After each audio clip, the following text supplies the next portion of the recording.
I'm Allison Walker, 28 years old, and I never thought a simple text message could shatter my world so completely. My phone screen glowed with my father's words. "We're cutting all ties. Don't come around ever again." After years of trying to balance my independence with my family's expectations, everything collapsed because of one dinner, one announcement, and one life decision.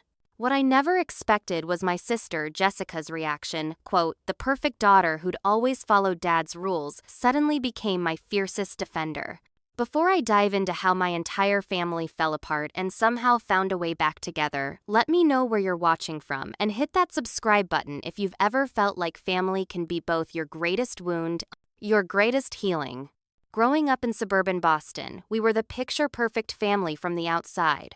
Our colonial-style home with its manicured lawn and white picket fence looked like something out of a magazine spread. My father, Richard Walker, built his financial advisory firm from nothing into one of the most respected boutique firms in Massachusetts. His clients included CEOs and old money families who trusted him implicitly with their wealth. Dad wore success like armor, designer suits, luxury cars, country club memberships, all symbols of how far he'd come from his working-class roots. My mother, Catherine, was the quintessential supportive spouse. She'd given up her budding career in interior design when she got pregnant with my older brother, Ethan. Mom managed our household with the same precision. Dad managed his clients' portfolios. She hosted perfect dinner parties, volunteered at prestigious charities, and smoothed over any family tensions with practiced grace. Behind her picture-perfect smile, though anxiety simmered. I'd often find her taking breathing breaks in the bathroom during family gatherings or popping her prescribed Xanax before any potential confrontation with Dad. Jessica, my younger sister, by 3 years, was Dad's pride and joy. She inherited his analytical mind and drive, graduating top of her class from high school and then Boston College with a business degree. She joined a prestigious consulting firm right after graduation, following the path Dad had always envisioned for his children. Jessica was always polished, always prepared, always perfect. At family gatherings, Dad would showcase her achievements while she smiled, modestly accepting his approval with practiced humility. My older brother Ethan was the first to break rank. Always rebellious, he fought with Dad constantly throughout high school.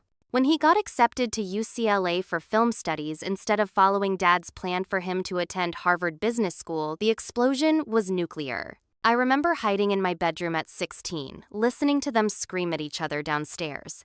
The next morning, Ethan was gone. He finished college in California, then settled in Seattle, rarely coming home except for Christmas every few years. Mom would cry after their brief phone calls, but Dad acted as if his firstborn son was merely a business venture that hadn't panned out. Then there was me stuck in the middle. I learned early that Dad's love operated on a transaction system. Achievements earned affection, disappointments earned cold silence. I tried so hard to win his approval, becoming valedictorian of my high school class, earning a scholarship to Northwestern for journalism. I still remember his reaction when I told him I'd been accepted. He'd frowned slightly and said, "Journalism. There's no money or stability there, Allison. Reconsider business or law." When I stood my ground, he didn't speak to me for 2 weeks. Still, I persisted. I graduated with honors, earned prestigious internships, and landed an entry-level position at the Boston Globe after college. Finally, Dad had something to brag about: his daughter working at a respected institution. At dinners with his colleagues, he'd mentioned my position, claiming he'd always supported my passion for writing, despite having fought me every step of the way. There were moments when I glimpsed what having a supportive father might feel like.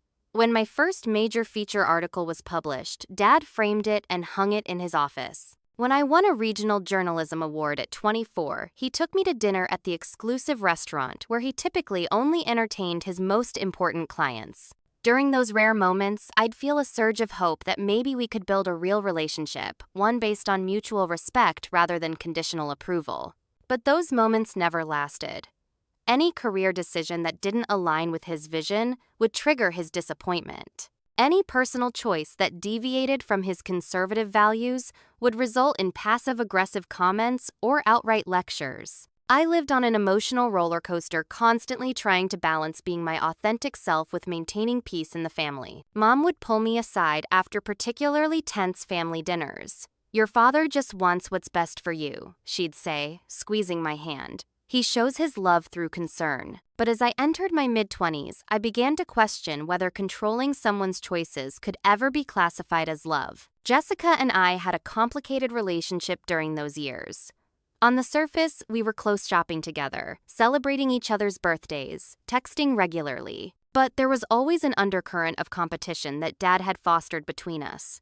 When she'd receive praise for following his prescribed path, I'd feel the sting of being the less favored daughter. I didn't realize then that Jessica was fighting her own battles beneath her perfect exterior. By 28, I'd established myself as a respected journalist at the Globe, covering local politics and occasionally larger features. I had my own apartment in Cambridge, a circle of supportive friends, and the beginnings of what felt like a life I'd chosen rather than one I'd been assigned. I thought the worst of the family tension was behind us. I was wrong. The real storm hadn't even begun. The day I was offered the position at the Boston Globe remains one of my happiest memories. After 3 rounds of increasingly competitive interviews, my phone rang while I was picking up coffee. I nearly spilled my latte answering it.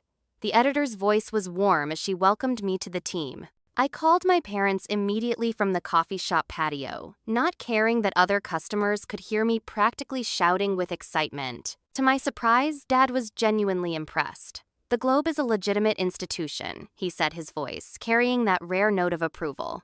"That's a respectable position, Allison. Well done." For weeks afterward, he mentioned my new job to anyone who would listen.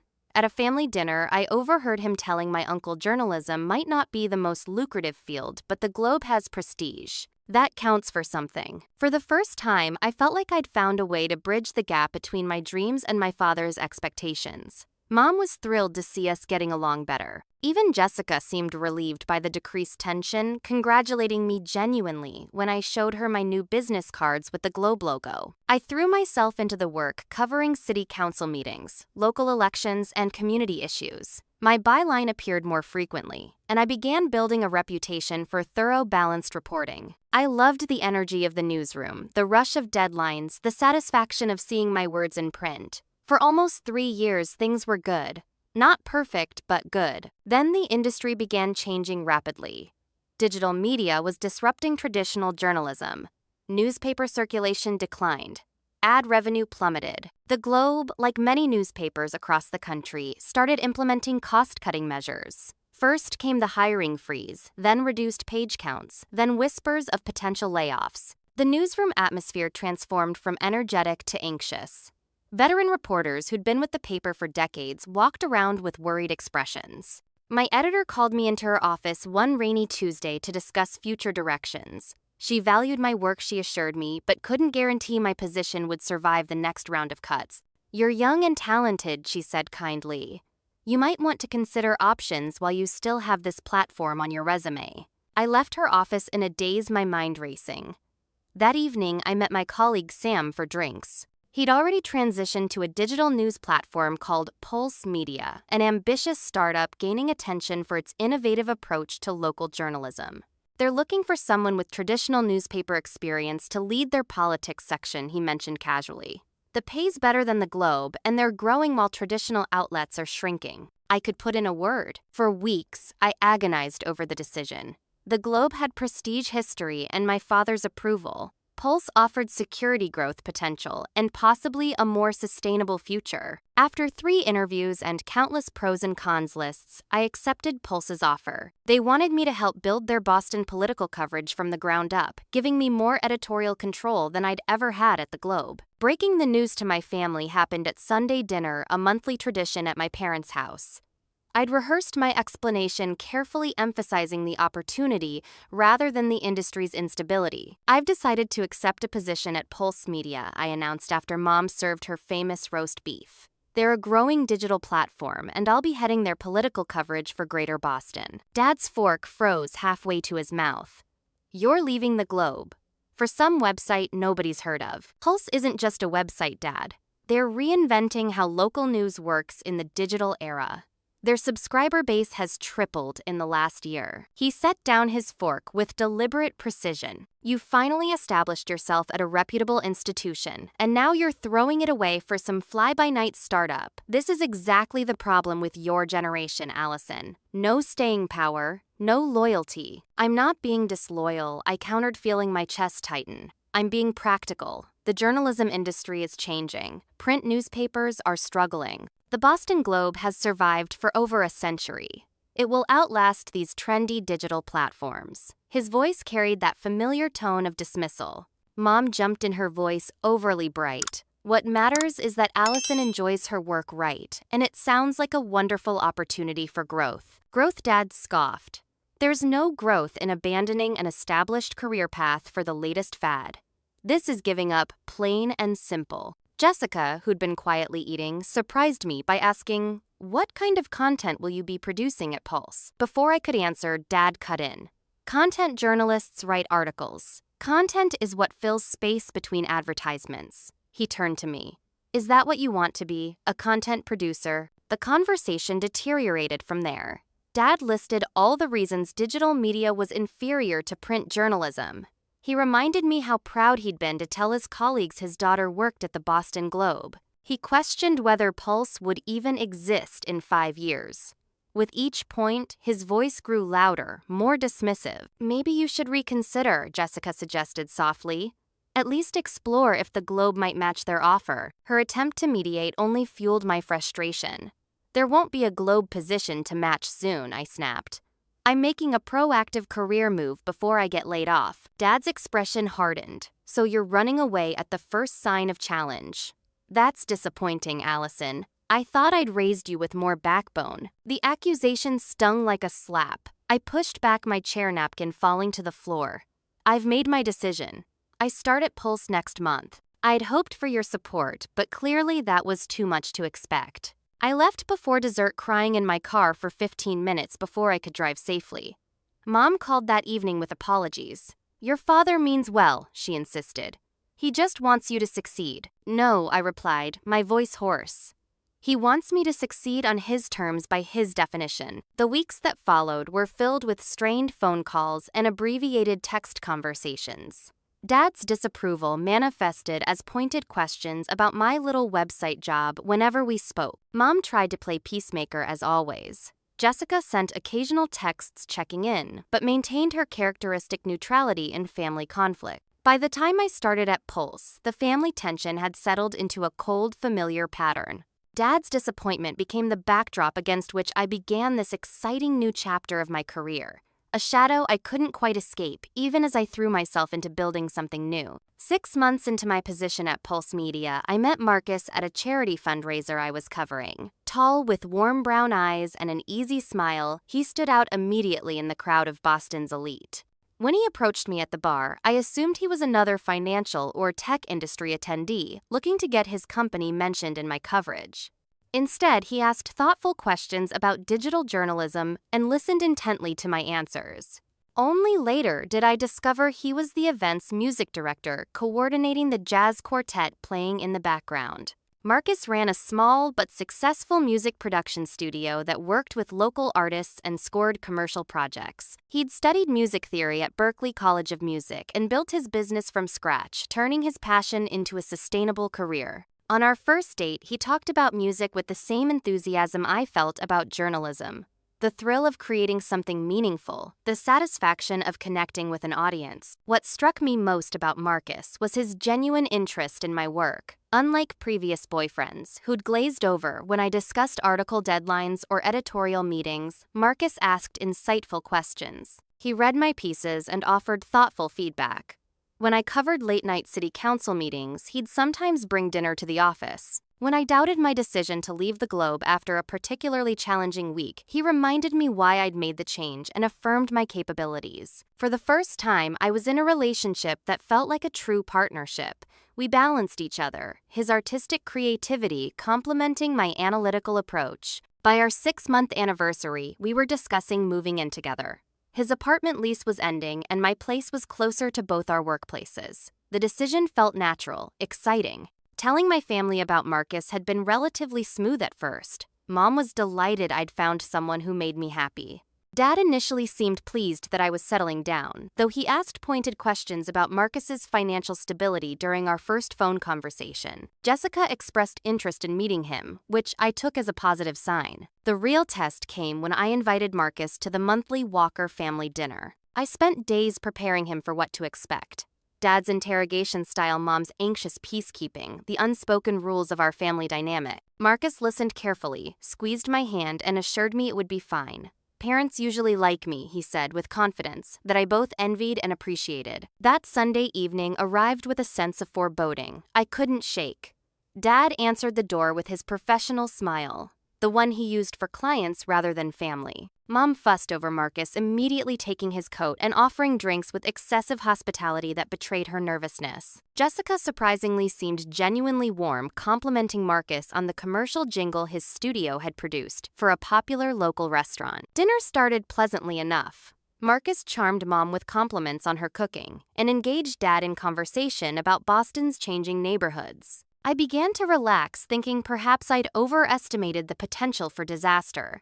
Then, Dad cleared his throat in the way that always preceded his more challenging questions. "So, Marcus Allison tells me you're in the music business," he began his tone, suggesting he was discussing something vaguely disreputable. "Yes, sir.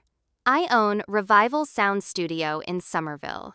We produce everything from commercial jingles to indie album projects." "Interesting." Dad took a deliberate sip of wine. "And that provides a stable income, does it? Music seems quite unpredictable as an industry." Marcus maintained his composure. "It has its fluctuations, like any creative field, but I've built a diverse client base. We're booked 3 months out for most projects." Dad's skepticism was palpable. "And your long-term plans, retirement savings, health insurance?" "Dad," I interjected. "Marcus runs a legitimate business, not a garage band. I'm just asking the questions any father would ask," he replied smoothly. "After all, if this relationship is serious, these matters become relevant." Marcus handled the interrogation with grace, explaining his business model growth plans and, yes, his retirement account and health insurance coverage. With each answer, Dad seemed simultaneously impressed by his preparedness and disappointed at losing potential criticism points. Mom jumped in with questions about Marcus's family, a safer topic that carried us through the main course. Jessica helped by asking about some of the artists he'd worked with, genuinely interested in his stories about the local music scene. The tension resurfaced when dessert was served, and the conversation turned to our relationship's future. "Allison mentioned you two are considering moving in together," Mom said, her voice carefully neutral. "Yes," Marcus confirmed. "My lease ends next month, and it makes sense financially and practically." Dad set down his fork with deliberate precision. "Moving in together is a significant step. Some might say premature at 6 months. Richard," Mom cautioned. "I'm simply pointing out that rushed decisions often lead to complications," Dad continued, "particularly given the unconventional nature of both your careers." The implication hung in the air, that neither digital journalism nor music production constituted responsible adult employment in his estimation. "With all due respect," Mr. Walker, Marcus began, "I don't consider 6 months rushed when you know what you want. And while our careers may not follow traditional paths, they're both viable and fulfilling." "Fulfilling doesn't pay mortgages," Dad countered. Allison had a respectable position at the Globe before this digital media experiment. Now she's considering further destabilizing her life by moving in with someone who works in an equally unpredictable field. It seems like a pattern of impulsive choices. "My career change wasn't impulsive," I argued, heat rising in my face. "It was a strategic decision based on industry trends. And moving in with Marcus isn't impulsive either. It's a thoughtful choice made by 2 adults who care about each other." "Caring doesn't constitute sound judgment," Dad replied. "I'm concerned you're making emotional decisions rather than practical ones. First, leaving an established newspaper, now this." "Dad, Allison's doing really well at Pulse," Jessica interjected unexpectedly. "I've been following her articles. Her series on housing inequality was exceptional, much more in-depth than what she could have done at the Globe." Dad's expression registered surprise at Jessica's intervention, before quickly recovering. "That may be, but success in unstable ventures remains precarious. I'm trying to help Allison make responsible choices about her future." By dismissing everything I've accomplished, I challenged my voice rising despite my best intentions to stay calm. My work at Pulse reaches more readers than I ever did at the Globe. Marcus's studio is booked solid for months. We're building careers we believe in on our own terms. On your own terms, Dad repeated with a humorless laugh. That seems to be the priority these days, doesn't it? Your own terms, your own satisfaction, regardless of stability or conventional wisdom. The conversation devolved from there.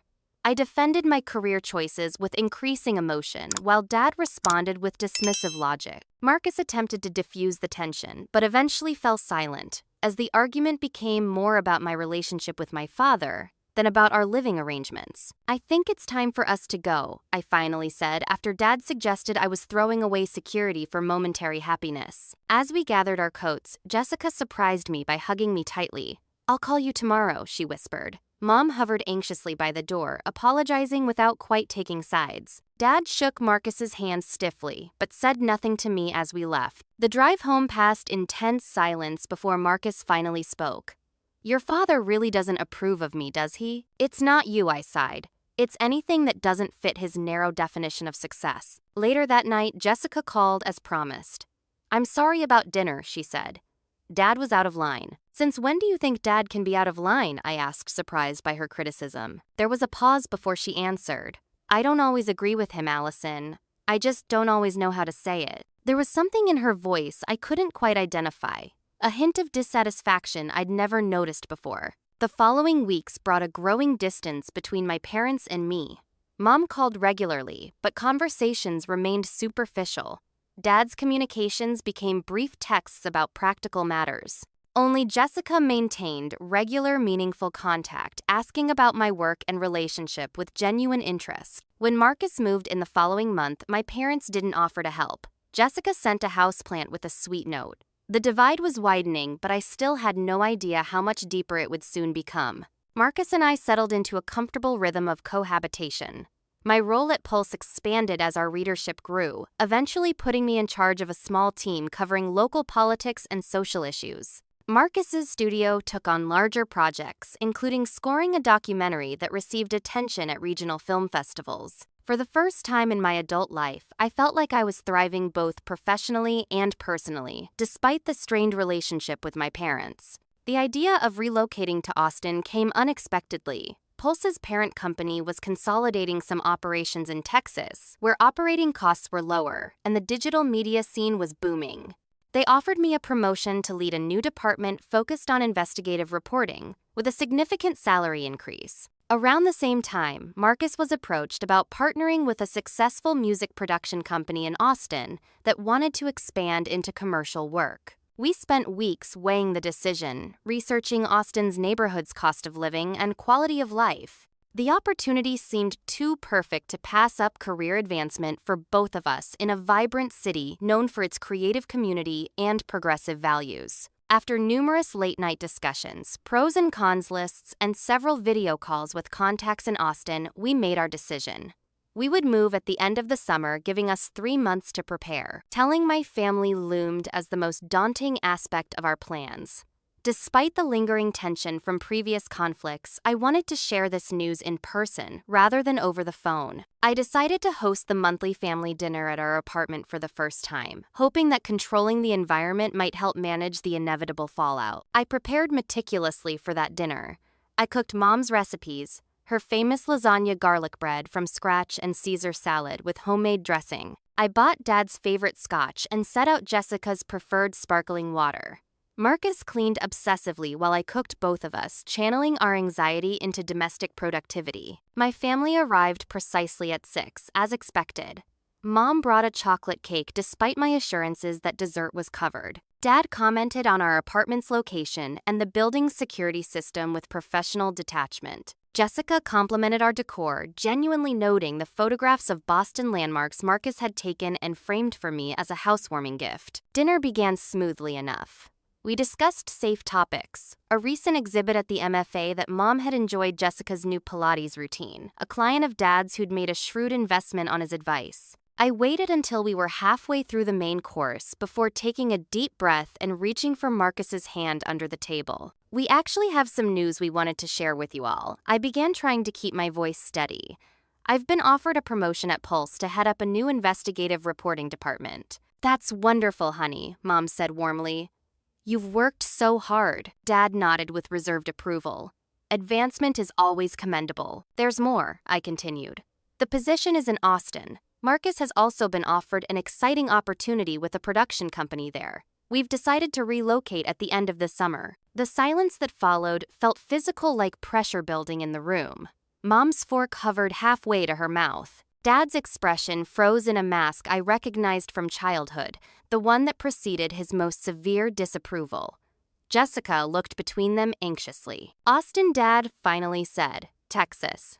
You're moving to Texas for a website job. It's a significant promotion, I explained, launching into the carefully prepared points about career growth, cost of living benefits, and the vibrant media scene in Austin. Dad cut me off mid-sentence. This is absurd. You had a career at the Globe which you abandoned for this digital experiment. Now you're uprooting your entire life to follow this experiment to Texas. His voice rose with each word. Richard, let's hear them out, Mom interjected, but her hands trembled as she reached for her water glass. Hear what out, Catherine. Another impulsive decision. First, leaving a respected newspaper, then moving in together after 6 months. Now relocating across the country. It's a pattern of throwing away opportunities and stability. These are opportunities, Marcus countered calmly. Better ones than we currently have. Dad's gaze hardened as he turned to Marcus. With all due respect, you've encouraged Allison's most impractical tendencies from the beginning. A stable career abandoned for digital media. Now leaving her professional network in Boston for Texas. Dad, I interjected, this is my decision too. An investigative reporting department with a team reporting to me is a significant step up from my current position. Investigative reporting for an online platform hardly compares to the institution of the Boston Globe, Dad scoffed. Actually, Jessica said unexpectedly, Pulse's investigative pieces on housing discrimination last year led to policy changes at the state level. Their impact is significant. All eyes turned to Jessica in surprise. Dad's expression darkened further. Since when are you an expert on digital media, Jessica? You've built a respectable career in consulting by making sensible choices, not chasing trends across the country. Jessica flushed but held her ground. I'm just pointing out that Allison's work has real impact. This sounds like a great opportunity for both of them. It's irresponsible, Dad declared. Leaving a city where you have family and connections to move somewhere with no support system for jobs that could disappear with the next economic downturn. That's not fair, I countered. Both of our careers are thriving. These are advancement opportunities, not risks. Everything about both your careers is a risk, Dad shot back. You've always made impulsive decisions, Allison. Your college choice, your major leaving the Globe. Each time you've chosen the less practical path. My impulsive decisions have built a career I'm proud of, I retorted, abandoning any pretense of calm. A career that has you moving to Texas away from your family, your network, everything stable in your life. Richard, please, Mom pleaded, tears welling in her eyes. No, Catherine. It's time for straight talk. He turned back to me. This pattern of poor judgment has gone on long enough. You need to think about your future, not just what feels good in the moment. This isn't about what feels good, I shot back. It's about building the life and career I want, not the one you prescribed for me when I was 18. The argument escalated rapidly. Dad brought up every decision he disagreed with throughout my life, from my choice of college major to my apartment location. Each example was presented as evidence of my supposedly flawed judgment. I defended each choice with increasing emotion while Marcus sat silently supportive beside me. I've had enough of this, Dad finally declared, throwing his napkin on the table. You want to throw away everything you've built here? Fine, but don't expect me to pretend it's a good decision. There are consequences to choices like these, Allison. You can't keep dismantling your stability and expect things to work out. What consequences, Dad, not getting your approval? I stopped expecting that years ago. Jessica stood suddenly. Stop it, both of you. This is supposed to be a family dinner, not a tribunal. Dad turned on her with surprising intensity. And you're encouraging her irresponsibility. Since when do you support these kinds of impulsive decisions? Jessica's face flushed. Maybe since I realized there's more than one path to a successful life. Allison's being offered a leadership position. Marcus has a partnership opportunity. These are good things, Dad. I don't need you to explain my daughter's situation to me, Dad snapped. And I certainly don't need you joining her in this rebellion against common sense. Mom began crying openly now, prompting Dad to soften his tone slightly. Catherine, don't get upset. I'm trying to protect our daughter from another mistake. I don't need protection, I said, tears streaming down my face despite my efforts to maintain composure. I need support, or at the very least respect for my decisions. I'll respect decisions that demonstrate good judgment, Dad replied coldly. This move doesn't qualify. You're making a choice with serious consequences, Allison. Think carefully about what you're giving up here. The dinner ended in disaster. Dad practically dragged Mom to the door after she tried to hug me goodbye. Jessica lingered briefly, squeezing my hand and whispering, "Call me tomorrow." Marcus and I stood in stunned silence as my family departed the lasagna half-eaten on the table. That night, I received a text from Mom. "Your father will come around. He just wants what's best for you. Please don't make any hasty decisions." Jessica called the next morning apologizing for the dinner's outcome and expressing genuine interest in our Austin plans. Dad maintained radio silence for the next 2 weeks. When he finally did call, it was to suggest with forced casualness that I reconsider this Texas situation and explore options for advancement in Boston. When I explained that we'd already given notice on our apartment and accepted both positions, the line went quiet before he abruptly ended the call. Despite the family tension, Marcus and I proceeded with our plans. We explored Austin neighborhoods via virtual tours, connected with colleagues already working there, and began the process of downsizing our belongings for the move. The excitement of our new chapter helped offset the pain of my family's disapproval, but the rift felt deeper than ever before. The move to Austin happened in stages. Marcus flew down first to secure our apartment and set up his new partnership arrangements. I followed 2 weeks later after wrapping up projects at Pulse's Boston office.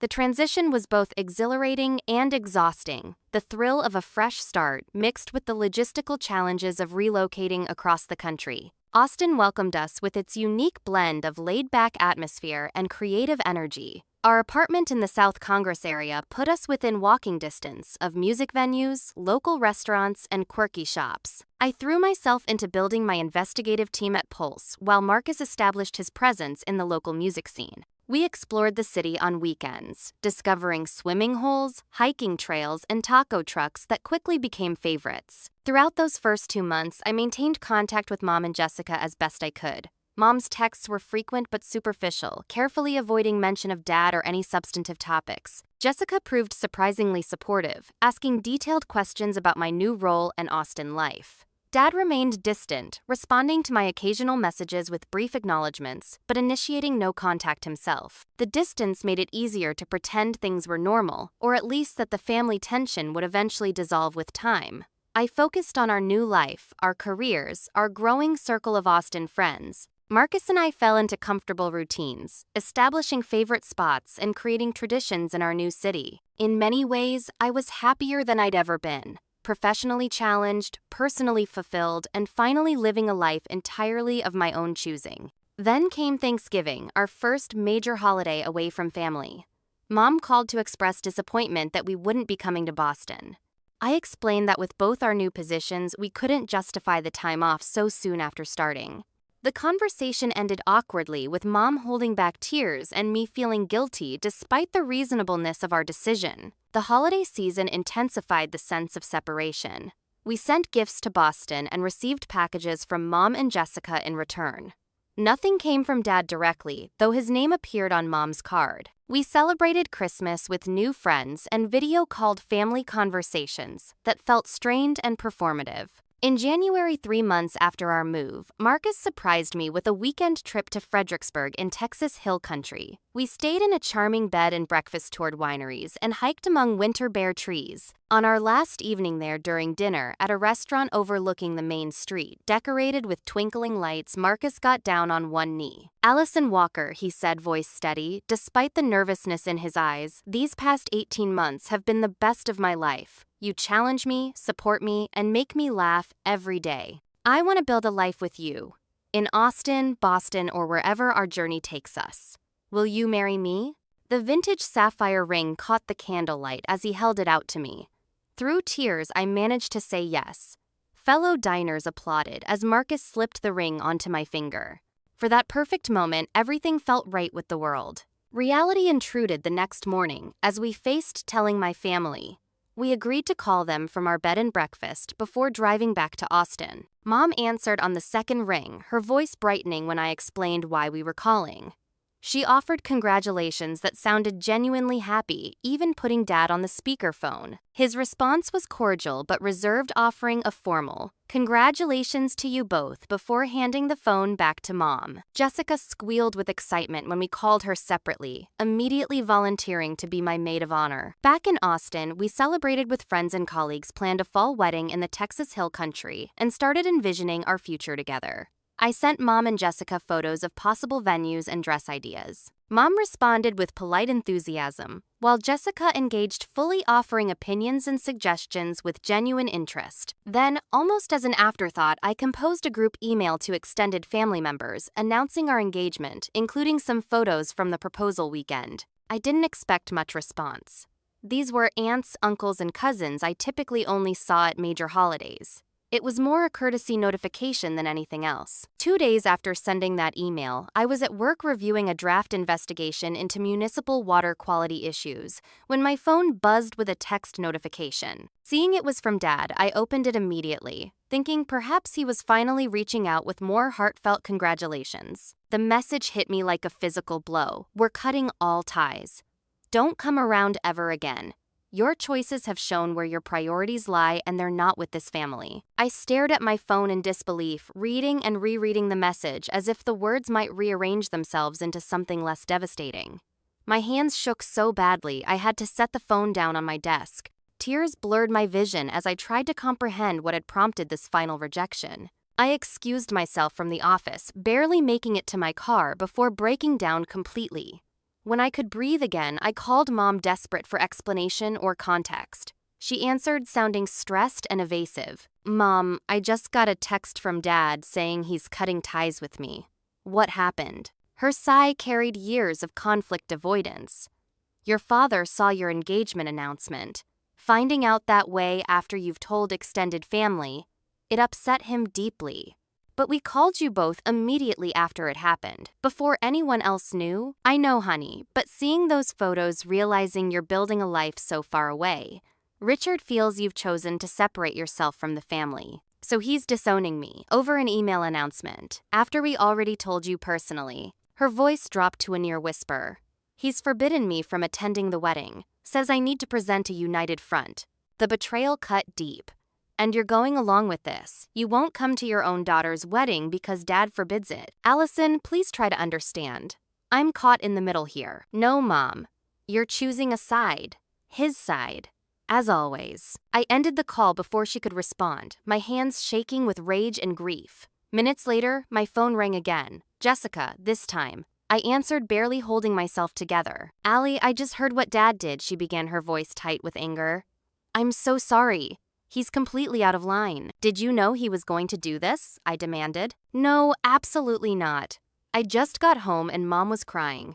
She told me about the text and their argument.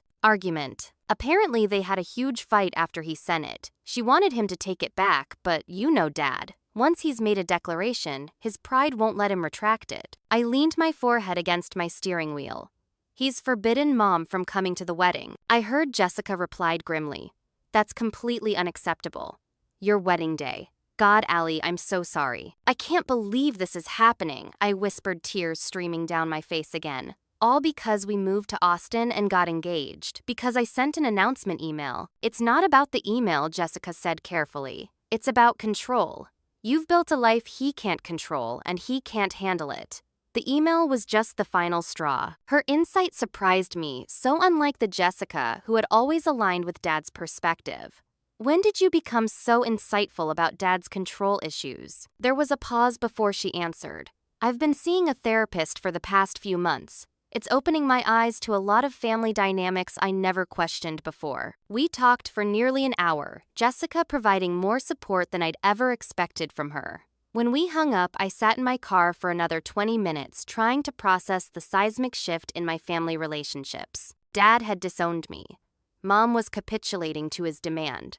Only Jessica was standing firmly in my corner. I returned to my apartment instead of the office, barely able to function through the fog of emotional devastation. When Marcus came home and found me curled on our couch, still in my work clothes, eyes swollen from hours of crying, he immediately dropped everything to hold me while I explained what had happened. "Your father is making a terrible mistake," he said firmly, after hearing the whole story. "One he'll regret for the rest of his life." "What if he doesn't?" I whispered. "What if this is it? The end of my relationship with my parents? Then we'll create our own family," Marcus answered, wiping tears from my cheeks. "With friends who support us, maybe children someday, and hopefully Jessica, since she seems to be breaking free from his influence." The following week passed in a blur of grief and anger. I took 3 days off work, unable to concentrate on anything substantial. I fluctuated between rage at my father's cruelty, hurt at my mother's weakness, and despair at the finality of it all. Marcus supported me through every mood swing, never pushing me to get over it or move on. I considered canceling the wedding, entirely unable to imagine celebrating without my family present. The thought of walking down the aisle with no father to give me away, no mother watching with tears of joy, created a hollowness in my chest that nothing could fill. One night, in our darkest moment, I suggested to Marcus that maybe we should call off the engagement, move back to Boston, try to repair what was broken. "Is that what you really want?" he asked gently. "To surrender your career, our life here, your autonomy, all to appease your father?" Put that way, the answer was obviously no. But the pain remained a constant companion as I tried to resume normal life. Work provided distraction but little joy. Our wedding plans sat untouched, too painful to consider. I began questioning every major decision I'd ever made, wondering if somehow I'd been wrong all along. Then 2 weeks after Dad's devastating text, Jessica called with news that would change everything. "I'm coming to Austin," she announced without preamble. "I need to see you in person." Jessica's text came on a Tuesday morning, landing in Austin at 2:15 p.m. Friday. "Can you pick me up? Need to talk in person." The unexpectedness of it momentarily jolted me out of the depression that had settled over me since Dad's message. My sister, who had never been impulsive, was flying halfway across the country on 3 days' notice. I arranged to take Friday afternoon off and met her at Austin Bergstrom International Airport. Standing at baggage claim, I scanned the stream of arriving passengers until I spotted her, designer handbag over her shoulder, hair pulled back in her characteristic neat ponytail, wearing business casual clothes that looked slightly too formal for Austin's laid-back atmosphere. When our eyes met, something shifted in her expression. She rushed toward me, dropping her carry-on bag to throw her arms around me in a hug more desperate than any we'd shared before. I felt her shoulders shake and realized with shock that my perfect controlled sister was crying. "Jessica, what's wrong?" I pulled back to look at her tear-streaked face. She shook her head, wiping at her eyes. "Not here. Let's get my bag and go somewhere we can really talk." The drive to my apartment passed with superficial conversation about her flight, the Austin landscape, anything but the obvious reason for her sudden visit. Only when we were inside with the door closed did she seem ready to address the real issues. "I quit my job," she blurted out before even sitting down. I stared at her in disbelief. Jessica had been at Wellington Consulting for 4 years, steadily climbing the corporate ladder just as Dad had always envisioned for his daughters. What? I quit. She sank onto my couch, suddenly looking exhausted. "Last week, I've been miserable there for at least 2 years, Allie. Absolutely miserable." I sat beside her, struggling to reconcile this revelation with the Jessica I thought I knew, the perfect daughter who followed all the rules. "Why didn't you ever say anything?" Because admitting I was unhappy meant admitting Dad might be wrong. She looked around my apartment, taking in the colorful artwork, the mismatched vintage furniture. Marcus and I had collected the general sense of creative chaos that defined our space. "You always had the courage to go your own way. I never did." Over the next hours, as afternoon faded into evening, Jessica revealed a side of herself I'd never fully seen. She described the crushing anxiety she'd experienced, trying to meet Dad's expectations, the panic attacks she hid from the family, the growing sense that she was living someone else's life rather than her own. "Remember Mrs. Abernathy from high school?" she asked suddenly. "Your English teacher, the one who was always trying to get you to join drama club." Jessica nodded. She saw something in me I was afraid to see in myself. I loved literature, writing, creative expression, all the things Dad dismissed as impractical. I let him push me into business school because it was easier than fighting. "But you seemed so happy with your choices," I protested. "You never showed any sign of dissatisfaction." Because I was terrified of disappointing him, she admitted, her voice breaking, of becoming another Ethan or Allison in his eyes. Someone who chose wrong and therefore deserved less love, less approval. As Marcus prepared dinner for the three of us, Jessica continued revealing the truth behind her perfect facade. She'd been seeing a therapist secretly for 6 months, working through what her therapist identified as anxiety and possible depression, stemming from trying to live up to impossible standards. The therapy had gradually helped her recognize the dysfunctional patterns in our family: Dad's conditional love, Mom's enabling behavior, the competition he'd fostered between his children. "When you moved to Austin, it triggered something in me," she confessed over pasta and wine. "I saw you making this leap, building a life you actually wanted, and it forced me to ask why I couldn't do the same. Then, Dad's reaction to your engagement, that horrible text, it was the final straw." What happened after he sent it? I asked the question that had been haunting me. Jessica exchanged glances with Marcus before answering. "It was bad, Allie. Mom was devastated. They had the biggest fight I've ever witnessed. She actually threatened to leave him if he didn't retract it. Mom did. I couldn't imagine my conflict-avoidant mother taking such a stand." "She did. But you know Dad. He doubled down instead of backing off. Said you'd made your choice, and now they were making theirs." Jessica took a deep breath. "That's when I lost it. I told him he was being controlling and manipulative, that he'd driven Ethan away years ago, and now he was doing the same to you. You said that to Dad. I was having trouble picturing this confrontation. I said worse things, actually." A hint of pride crept into her expression. "I told him I was sick of watching him use love as a weapon, that his approval wasn't worth the price he demanded for it, that he wasn't protecting his family, he was controlling it." "What did he do?" "Exactly what you'd expect. He turned it all on me, said you'd corrupted me with your rebellious attitude, that I was throwing away everything he'd done for me." Her voice hardened. "Then he delivered the same ultimatum to me: either support his decision about cutting ties with you or face the same consequence." My stomach dropped. "Jessica, no. You didn't have to sacrifice your relationship with them for me." "It wasn't just for you," she insisted. "It was for me, too. I can't keep living like this, Allie. Always afraid of disappointing him, always sacrificing what I want for what he demands. That's not love. It's taken me years of therapy to see it, but that's not what family is supposed to be." We stayed up until 3 a.m. talking through decades of family dynamics we'd never fully acknowledged. Jessica revealed she'd been offered a teaching position at a private high school in Boston, a job that paid significantly less than consulting, but aligned with her secret passion for literature and working with young people. She'd accepted it the day after Dad's ultimatum, finalizing her declaration of independence. "I'll be moving to a smaller apartment next month," she explained. "Downsizing my whole life, actually.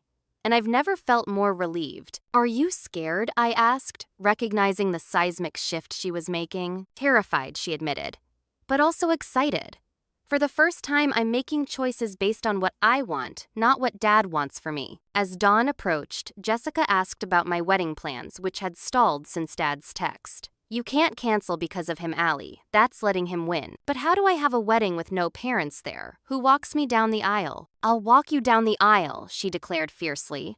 "Or Marcus's dad, or you can walk yourself, or we'll find some completely different way to do it. The point is, you deserve your perfect day with the man you love, regardless of Dad's pettiness." Her determination sparked something in me, a sense that perhaps all wasn't lost after all. We spent Saturday exploring Austin together, introducing Jessica to our favorite spots and the friends who'd become our chosen family. Marcus took her to his studio, showing her projects he was working on. I brought her to my office at Pulse, where she met my investigative team. I get it now, she said, as we watched the sunset from a restaurant patio that evening. Why you had to leave Boston. You've built something real here, something that's truly yours. On Sunday morning, before her flight home, Jessica sat with us at our kitchen table, helping reorganize our abandoned wedding plans. I'm your maid of honor, and I'm going to make sure this is the celebration you deserve, she insisted. We'll figure out the parent situation. Maybe mom will come around, maybe she won't. But either way, you're getting married surrounded by people who truly support you. As I drove her to the airport, Jessica reached over and squeezed my hand. For what it's worth, I'm proud of you, Allie. Always have been, even when I was too scared to say it. I'm proud of you too, I replied, realizing how true it was.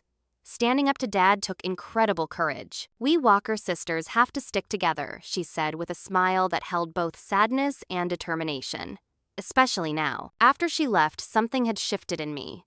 The devastating pain of Dad's rejection remained, but it was no longer all-consuming. Jessica's visit had reminded me that family connections could transcend even our father's attempts to sever them. Her support gave me strength I hadn't realized I needed. That evening, Marcus and I reopened our wedding planning website, which had remained untouched since Dad's text. Jessica's right, I told him. We're having our wedding our way with or without my parents. That's my girl, he said, kissing my forehead. The strong, incredible woman I fell in love with. Over the following weeks, Jessica and I spoke daily, our bond growing stronger than it had ever been. She sent frequent updates about her preparation for her new teaching position. I shared developments in my investigative projects. We both carefully avoided mentioning our parents until one day, 3 weeks after her visit, Jessica called with news that would once again change everything. Ethan called me, she said without preamble. He heard about what's happening from Mom. My brother, who had been a peripheral figure in my life for years, was suddenly back in the narrative of our family drama. Little did I know how important that connection would become. Wedding planning resumed with renewed purpose after Jessica's visit.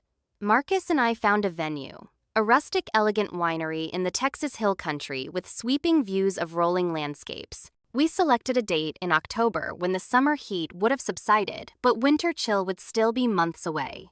Jessica helped remotely researching photographers and florists, offering opinions on color schemes and menu options via video calls. I threw myself into these preparations, partly to create the perfect day and partly to keep myself from dwelling on the family rift. The pain of Dad's rejection had dulled from acute to chronic, still present, but no longer debilitating. We sent save-the-date cards to friends, colleagues, and extended family members, deliberately excluding my parents, while including Jessica as maid of honor. 3 weeks before the wedding, my phone rang with my mother's ringtone while I was reviewing seating arrangements. I hesitated before answering, bracing for another uncomfortable conversation about reconsidering our differences. Allison, Mom said, her voice sounding different than it had in months. I need to talk to you. I'm listening, I replied guardedly. I'm coming to your wedding. The declaration came with a firmness I rarely heard from her. With or without your father's approval. I sat down, suddenly dizzy with emotion. Mom, what changed? Everything. She sighed deeply. After Jessica's confrontation with your father and her decision to change careers, I've been doing a lot of thinking. I've spent decades supporting your father's demands and expectations, believing I was helping hold the family together. Instead, I've watched it fall apart. Ethan gone, you in Texas being disowned, now Jessica pulling away. And Dad, he doesn't know I'm calling you. Her voice lowered, though she was presumably alone. He's furious that Jessica took your side. When she told us about her new teaching job, he called it another disappointment. That's when something finally broke in me, Allison.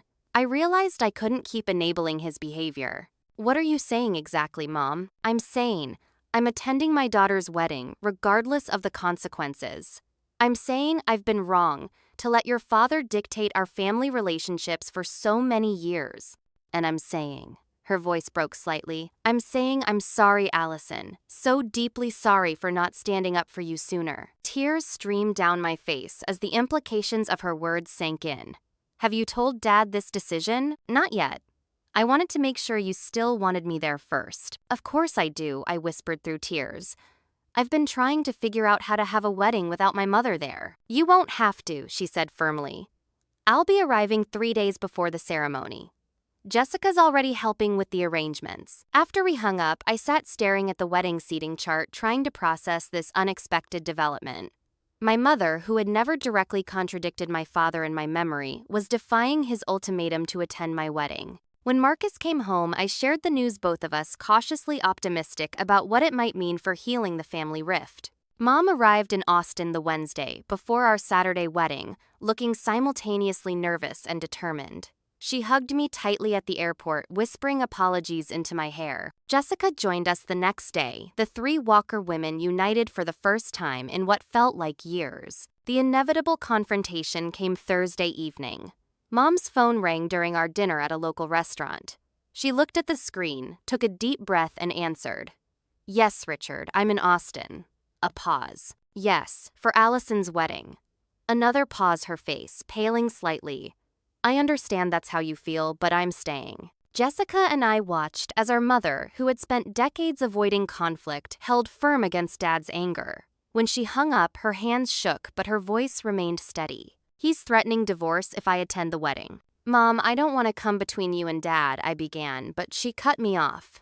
"This isn't about you, Allison. It's about me finally setting boundaries after 35 years of marriage. Your father doesn't get to control who I love or how I express that love." Later that night, Jessica received a call from Dad that followed a similar pattern. Threats and ultimatums met with newfound resistance. "He's in shock," she explained after hanging up. "He's never had to face this level of opposition before." Friday brought the rehearsal dinner, a relaxed affair at a local barbecue restaurant with our closest friends and wedding party. Midway through the evening, Jessica's phone buzzed with a text. Her eyes widened as she read it. "It's Ethan," she said, showing me the screen. "He's at the airport, just landed." My brother, who I hadn't seen in over 2 years, had flown in unannounced for my wedding. Mom burst into tears at the news, overwhelmed by the prospect of having 3 of her children together despite her husband's opposition. Marcus and I left the dinner early to pick up Ethan.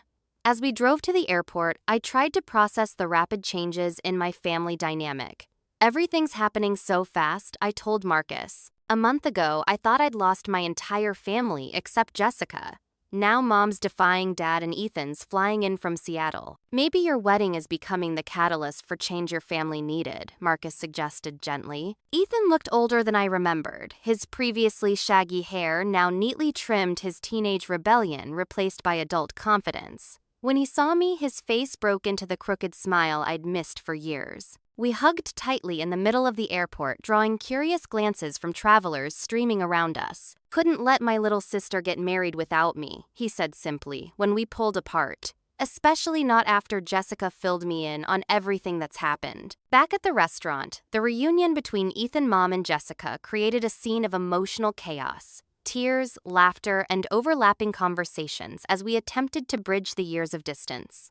Our friends watched with bemused support, Marcus explaining the significance of my brother's appearance to those unfamiliar with our family history. Saturday dawned clear and perfect, the October sky, a brilliant blue over the hill country landscape. The wedding preparations proceeded with organized chaos, hair and makeup artists transforming the bridal party, while caterers and decorators prepared the venue. Mom moved through it all with quiet joy, helping with my dress, arranging my veil, filling the role she'd feared she would miss. An hour before the ceremony, as I stood in the bridal suite making final adjustments to my appearance, Jessica approached with her phone in hand, her expression complicated. "Dad's here," she said quietly. I stared at her, unable to process her words. "What?" "He just called me from the parking lot. Said he couldn't miss his daughter's wedding no matter how strongly he disagreed with her choices." The room spun slightly as I gripped the back of a chair for support. Is this some kind of manipulation? Another attempt to control the situation? "I don't know," Jessica admitted. "But he's here asking if he can see you before the ceremony." Mom and Ethan joined the conversation, equally shocked by this development. After a hurried family conference, I agreed to meet my father in a small, private room, adjacent to the main venue.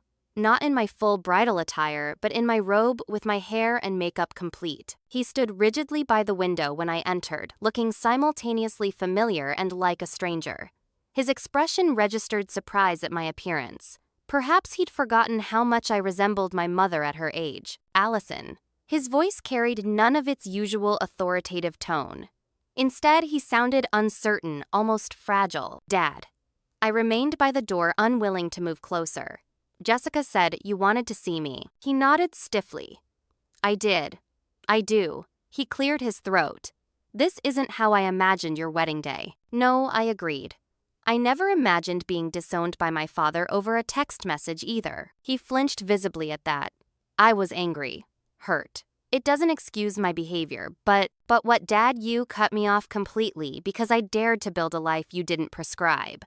You threatened Mom with divorce for attending her own daughter's wedding. What possible explanation could justify that? None, he admitted, surprising me with his directness.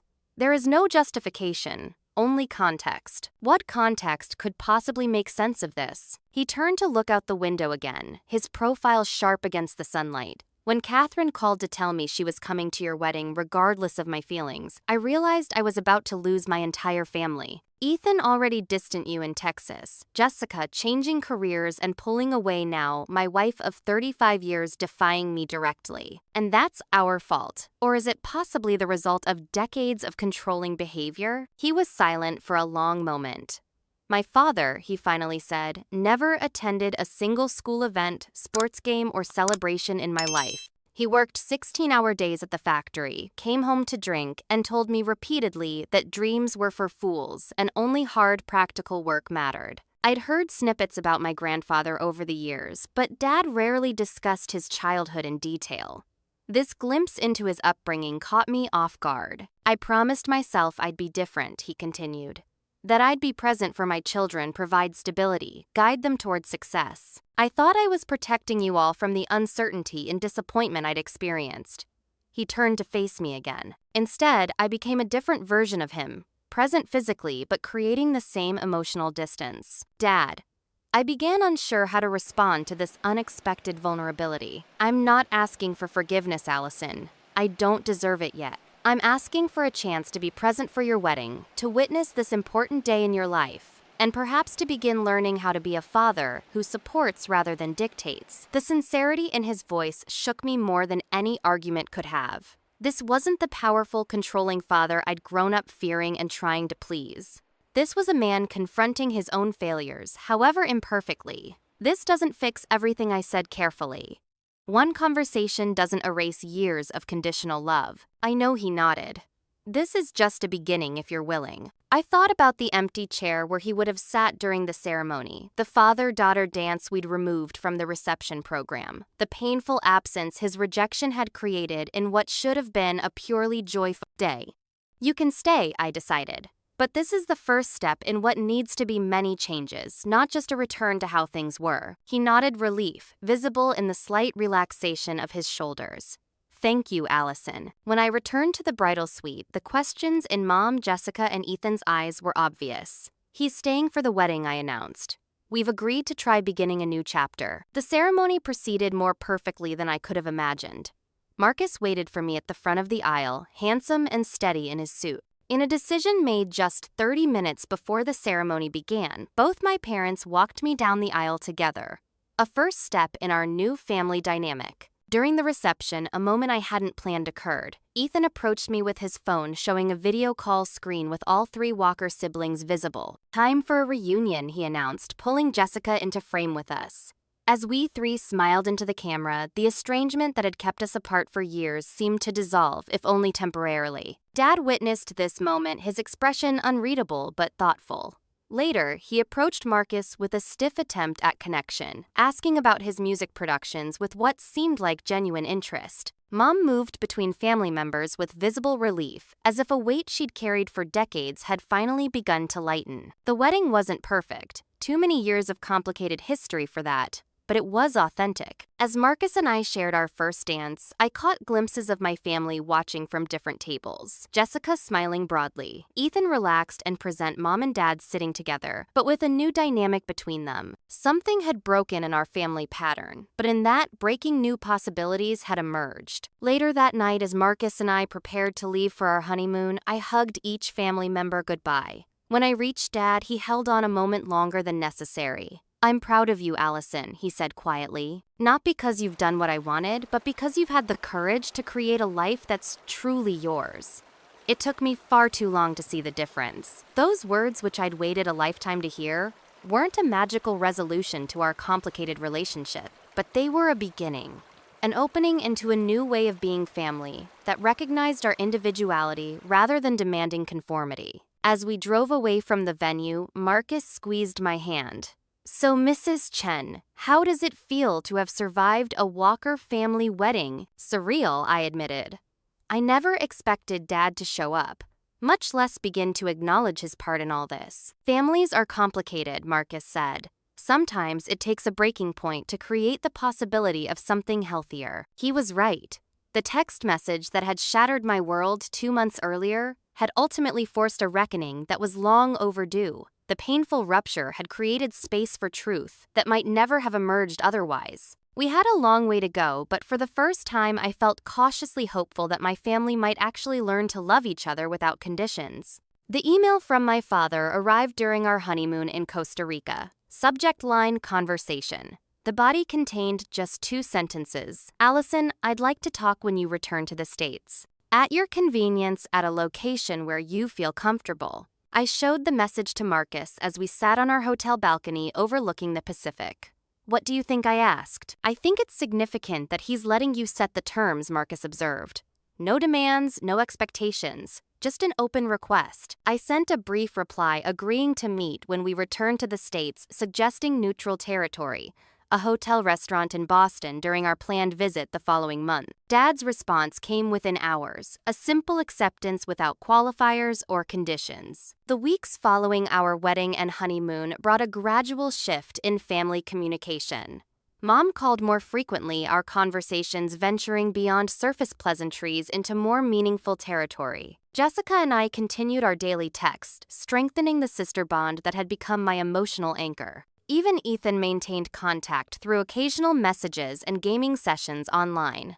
A brotherly connection rebuilt through shared interests rather than family obligation. November brought our trip to Boston, ostensibly to retrieve some belongings we'd stored with friends, but primarily for the family meeting that now loomed large in my thoughts. We arranged to meet at the Fairmont Copley Plaza, neutral territory that carried no family history or emotional baggage. Mom arrived first, hugging me tightly in the lobby before we made our way to the restaurant.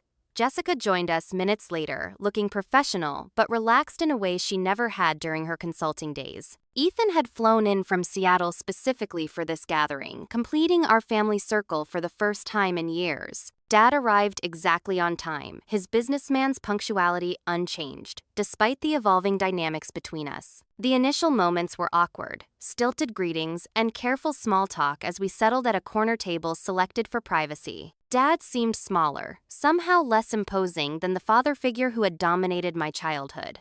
The waiter took our drink orders, providing a momentary reprieve from the tension. "Thank you all for coming," Dad began once we were alone again. "Especially you, Allison, and Marcus. I appreciate your willingness to have this conversation." I nodded acknowledgement, waiting to see where he would take this opening. "At the wedding," he continued, "I began to share something I should have discussed with all of you years ago." He paused visibly, struggling with unfamiliar vulnerability. My relationship with my own father colored everything about how I approached being a parent myself. I thought strictness, high expectations, and practical guidance were the foundations of good parenting because I'd experienced the opposite: neglect, apathy, and instability. Mom reached over to touch his hand briefly, support without rescuing him from this difficult conversation. What I failed to understand, Dad continued, was that in trying to be different from my father, I created my own version of conditional love. His was based on presence versus absence. Mine was based on compliance versus independence. Jessica leaned forward.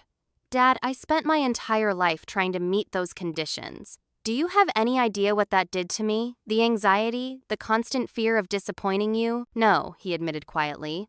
"I didn't. I thought I was showing love by guiding you toward success. I didn't recognize the damage my approach was causing." "It wasn't guidance," I interjected. "It was control.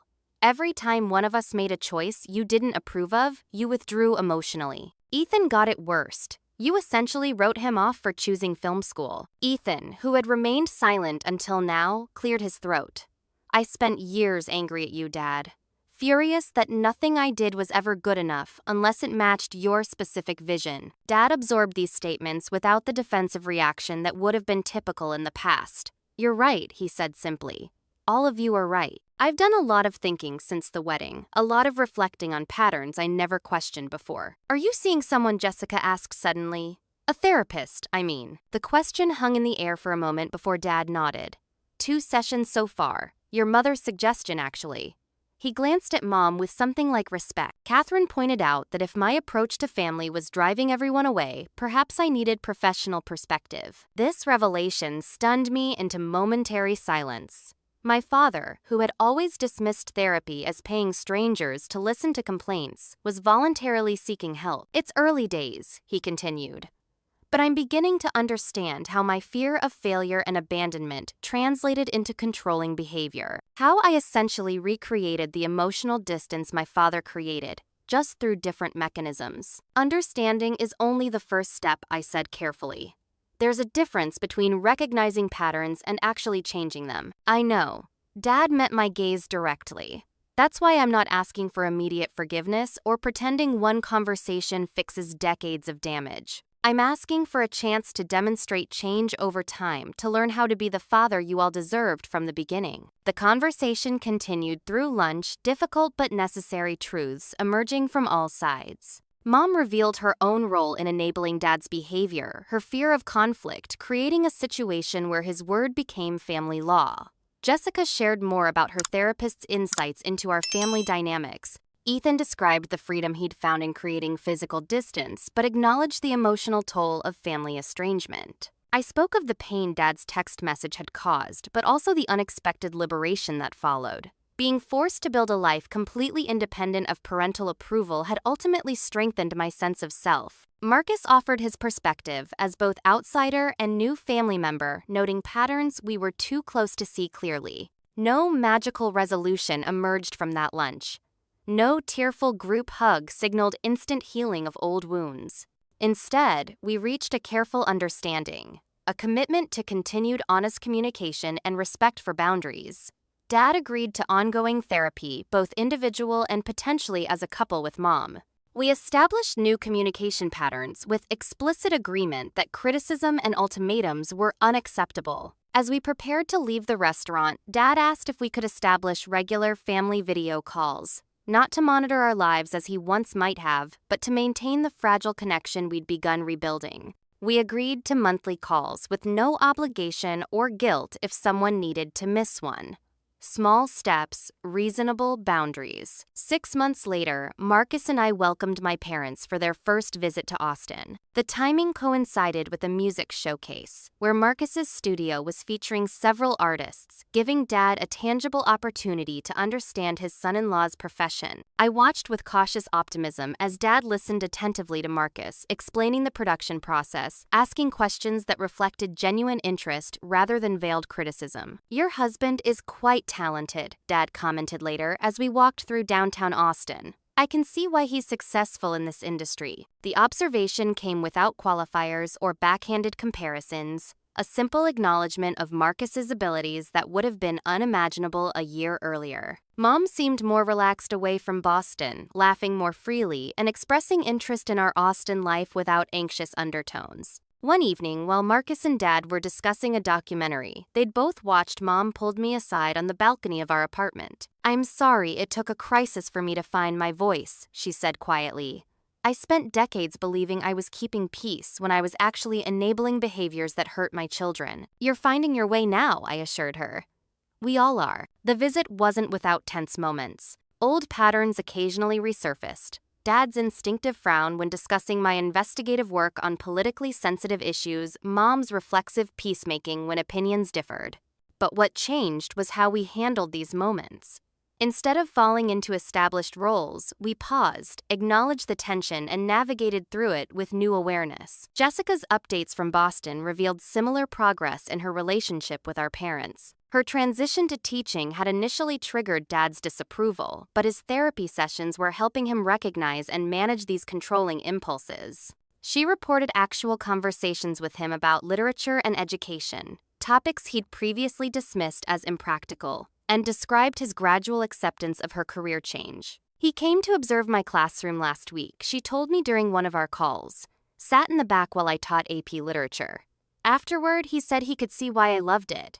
Can you believe that Ethan remained the most distant geographically and emotionally, but even he reported improved interactions with Dad. Their relationship would likely never be as close as others in the family, too many years of estrangement to fully bridge, but the hostile silence had been replaced by cautious communication. The true test came a year after our wedding, when Marcus and I discovered we were expecting. Sharing this news with family once would have filled me with anxiety about living up to expectations. Instead, I felt excitement about including them in this new chapter of our lives. Dad's response to the pregnancy announcement revealed how much had changed. Where once he might have launched into concerns about financial planning or career impact, he instead became unexpectedly emotional. "I'm going to be a grandfather," he said, voice thick with feeling during our video call. I never thought. He didn't finish the sentence, but he didn't need to. The unspoken truth hung in the air between us. He never thought he'd have this relationship with me again, never expected to be included in such milestone moments after his devastating text message had nearly severed our connection permanently. As my pregnancy progressed, both Mom and Jessica made trips to Austin, helping prepare the nursery and offering support. Dad sent practical items from our registry, but also a handmade wooden rocking chair, something he'd crafted himself in the woodworking hobby he'd taken up as part of his therapy process. The note attached read simply, "For quiet moments with your child. Love, Dad." The birth of our daughter, Eliza Catherine Chen, brought the entire family together in Austin. Watching my father hold his granddaughter for the first time, his expression a mix of wonder and profound regret, I realized how completely our family dynamic had transformed. The man who had once demanded perfection and compliance now sat quietly marveling at tiny fingers and toes, asking nothing of this new life except the privilege of being present. "She has your determination," he commented softly, watching, as Eliza struggled to focus her newborn eyes on his face. "That's a good thing. It will serve her well." That simple statement, acknowledging a trait he'd once fought against in me as a positive quality, represented everything about our journey toward healing. Not perfect understanding, not complete resolution of past hurts, but a willingness to see each other truly and value our differences rather than fear them. As our extended family gathered for dinner that evening, Marcus's parents, who had flown in from California, my brother from Seattle, Jessica from Boston, my parents temporarily united in grandparent joy, I reflected on the painful journey that had brought us to this moment. The devastating text message that had once felt like an ending had ultimately forced a necessary reckoning. The family that gathered around our table was not perfect or without conflict, but it was authentic in a way it had never been before. Later that night, after everyone had returned to their hotels and Marcus had fallen asleep, I sat in the rocking chair my father had made, holding my sleeping daughter in the moonlight filtering through the nursery blinds. I thought about family patterns, how they persist through generations unless consciously broken. I thought about my father's childhood under a distant, critical patriarch and how his attempts to be different had created their own form of damage. I thought about the family Eliza would know. Imperfect but honest, still learning how to love without conditions. The journey from that devastating text message to this peaceful moment had been anything but linear. There had been backsliding, difficult conversations, moments of doubt about whether reconciliation was possible or even desirable. The healing remained ongoing, a conscious choice we all made daily rather than a finished achievement. What had changed fundamentally was our willingness to see each other as we truly were, rather than as projections of expectation or fear. Dad was learning to love his children for who they were, rather than who he thought they should be. Mom was finding her voice after decades of silence. Jessica was building a life based on passion rather than obligation. Ethan was cautiously reconnecting without surrendering his independence. And I was discovering that forgiveness didn't require forgetting, that I could acknowledge past pain while still creating space for new possibilities. As Eliza stirred in my arms, her tiny hand grasping my finger in sleep, I made a silent promise to her. She would know a family bound by love rather than expectation, where differences were celebrated rather than feared, where honesty mattered more than perfection. The text message that had once shattered my world had ultimately created space for something stronger to emerge from the pieces. Family, I had learned, was not something static or guaranteed. It was a daily choice, a continuous act of seeing each other truthfully while still choosing connection. The healing wasn't in forgetting the hurt, but in preventing its repetition, in breaking the patterns that had caused so much pain across generations. As I placed Eliza in her crib and prepared to join Marcus in sleep, I felt a peace I hadn't known was possible. Not because everything was perfect or all wounds completely healed, but because we were all finally moving in the same direction, toward authentic connection, toward honest love, toward a family defined by choice rather than obligation. Have you ever experienced a family rift that ultimately led to deeper understanding, or found yourself standing up to unhealthy family patterns? I'd love to hear your stories in the comments below. Family healing is rarely a straight path, and sharing our journeys helps others find their way. If this story resonated with you, please like and subscribe for more content about family dynamics, healing, and personal growth. And remember, sometimes the most painful moments become the doorways to our greatest transformations. Thank you so much for joining me today, and I'll see you in the next video.